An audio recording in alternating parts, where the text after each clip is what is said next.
जय माता दी। राधे राधे। मेरे प्यारे भाइयों बहनों माताओं व बंधुओं, शारदीय नवरात्रे शुरू हो चुके हैं। बंधुओं, मैं आपके लिए लाई हूँ नवरात्रि में सुनी जाने वाली देवी भागवत की कथा।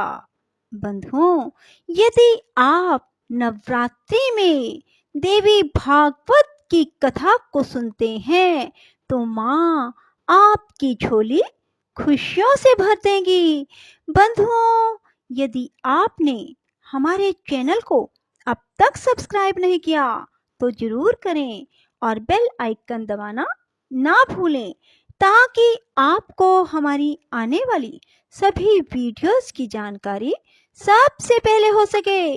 बंधुओं, वीडियो को पूरी सुने। सुनने के बाद कमेंट बॉक्स में जय माँ दुर्गे, जय माँ चिंतपूर्णी, जय माँ नैना देवी, जय माँ मनसा देवी जरूर लिखें।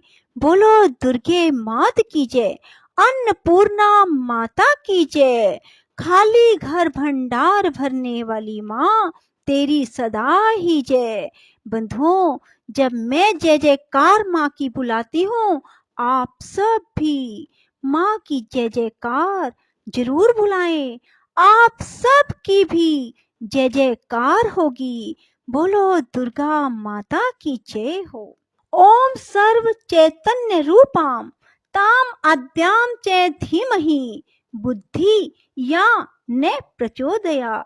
नैमिषारण्य में ऋषिगण एकत्रित हैं, उनमें सूत जी भी विद्यमान है। ऋषियों में से शौनक कहने लगे, हे सूत जी, आप वेद व्यास के प्रिय शिष्य हैं। आपने उनके मुख से पुराण सुने हैं। आप दीर्घ आयु होंगे। आप हमें ब्रह्म सम्मित पुराण सुनाइए। कितने बड़े दुर्भाग्य की बात है कि मनुष्य बुद्धि और इंद्रियवान होकर भी इन कल्याण कारक और मुक्तिप्रद कथाओं को नहीं सुनना चाहता।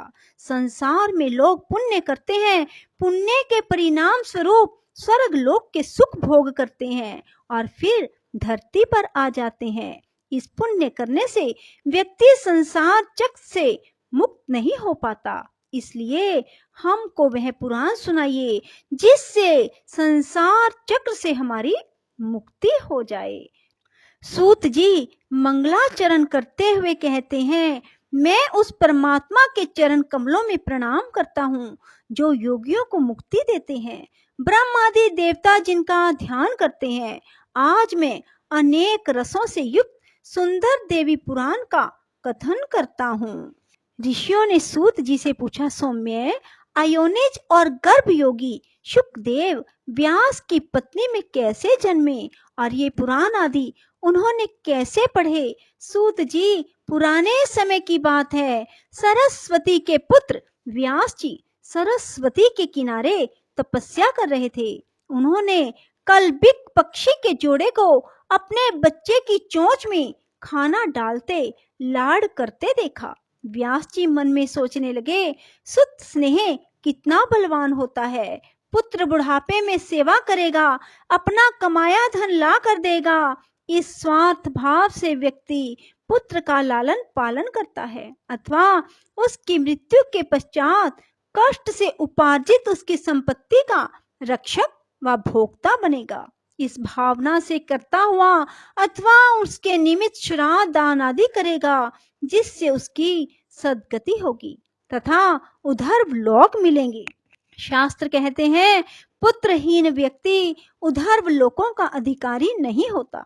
इस प्रकार विचार करते हुए व्यास जी को अपने अपुत्र होने का ध्यान आया और वे चिंतातुर हो गए। व्यास जी के चिंतित रहते हुए ही देव ऋषि नारद वहां आ गए। व्यास जी द्वारा यथोचित सत्कार किए जाने पर नारद ने पूछा, व्यास देव, आप खिन्न से दिख रहे हैं, क्या बात है? व्यास जी ने कहा, देव ऋषि, पुत्रहीन व्यक्तियों की सद्गति नहीं होती। मेरे भी पुत्र नहीं है। किसी प्राक्तन कर्म दोष के कारण ऐसा है। इस दोष के निवारण के लिए मैं देवता की अर्चना करना चाहता हूँ, किंतु समझ नहीं आ रहा कि किस देवता की साधना करूं। नारद जी ने कहा, ऐसी ही स्थिति मेरे पिता प्रजापति ब्रह्मा की हो गई थी। हुआ यह कि कमलासन चतुर्मुख ने देखा कि विष्णु घोर तप कर रहे हैं। उनको इस प्रकार एक कष्ट वृत्ति से तप करते देख ब्रह्मा जी ने विष्णु जी से कहा, हे विष्णु, तुम सब देवताओं के आराध्य हो, जगत गुरु हो, संसार के आदि कारण हो, तुम सर्वशक्तिमान होकर किसकी आराधना कर रहे हो? ब्रह्मा के इस प्रश्न पर विष्णु ने कहा, ब्रह्मन, सबकी दृष्टि में तुम सृष्टिकर्ता हो, मैं पालक हूँ और शिव संहारक हैं, किंतु वास्तविकता कुछ और ही है। तुम्हारे में राजसी, मेरे में सात्विक और शिव में तामसी रूप धारणी महाशक्ति यह सब करा रही है। उसके अनुशासन के कारण ही हम पराधीन की तरह अपने अपने कामों में लगे हुए हैं और अपना अपना कार्य संपादन कर रहे हैं। यदि वह शक्ति हमारे में नहीं रहे तो हम ये कार्य नहीं कर सकते। उसके अभाव में शिव शव हो जाते हैं। क्या तुमको स्मरण नहीं कि कान के मैल से उत्पन्न मधुकैटभ के साथ 5000 वर्ष तक युद्ध करते करते मैं थक गया था। तब उसी समय देवी की कृपा से उनका वध कर पाया। उसकी लीला के कारण मेरा सिर कट गया। घोड़े का सिर लगाने के कारण हाय गिर्व बनना पड़ा। नारद ने कहा, मुनिश्रेष्ठ, आप भी संशय को छोड़कर उसी पराशक्ति की आराधना कीजिए।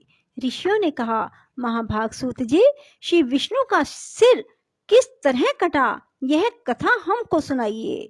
कभी सनातन देव विष्णु दानव के साथ 10,000 वर्ष तक युद्ध करते करते थक गए।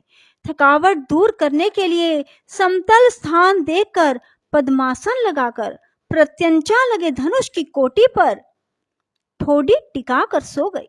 उधर दैव योग से विष्णु को निद्रा आ गई। इस तरह जब विष्णु को सोए हुए बहुत समय हो गया और ब्रह्मादि देवताओं को यज्ञ करने का विचार हुआ तो विष्णु को खोजते हुए वहां पहुंचे जहां विष्णु निद्रालीन थे। देवता चिंता मगन हो गए। शंकर ने कहा, निद्रा भंग पाप है, इसलिए इनको सोने दीजिए, आप लोग यज्ञ करने में प्रवृत्त होइए।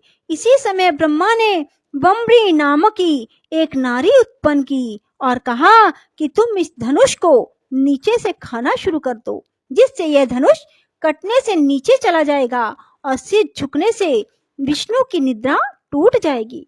ब्रह्मा के इस आदेश पर वमनी ने कहा, कथा का विच्छेद, निद्रा भंग, पति पत्नी में वैर कराना, बालक को मां से अलग करना, ये पाप होते हैं। मैं यह पाप कर्म करके क्या पाऊंगी? इस पर ब्रह्मा ने कहा, हम तुझे यज्ञ में भाग देंगे।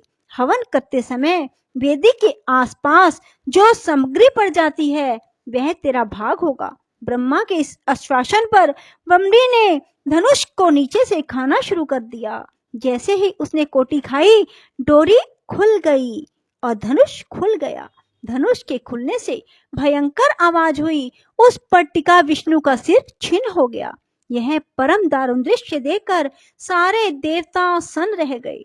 तब ब्रह्मा जी के कहने पर उन्होंने देवी की स्तुति की। देवताओं के कष्ट को देखकर उनकी स्तुति सुनकर देवी प्रकट हुई। देवी ने कहा, एक बार विष्णु लक्ष्मी को देखकर अकारण हंसने लगे थे। दुर्भाग्य से लक्ष्मी में उस समय तामसी भाव आ गया था और उसने शाप दे दिया था कि तेरा यह सिर ही कट जाएगा।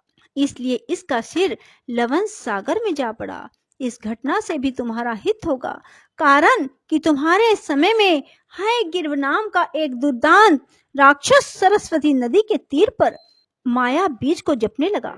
उसके घोर जप से प्रसन्न होकर देवी ने उसे वरदान दिया कि उसके जैसा ही व्यक्ति उसे मार सकेगा, अर्थात जिसका शरीर मनुष्य का और सिर घोड़े जैसा होगा। ऐसी परिस्थिति में विष्णु के शरीर पर घोड़े का सिर लगाकर उस दुष्ट राक्षस का वध कर दो और पीड़ित समाज को मुक्ति दो। देवी के आज्ञा अनुसार देवताओं ने वैसा ही किया।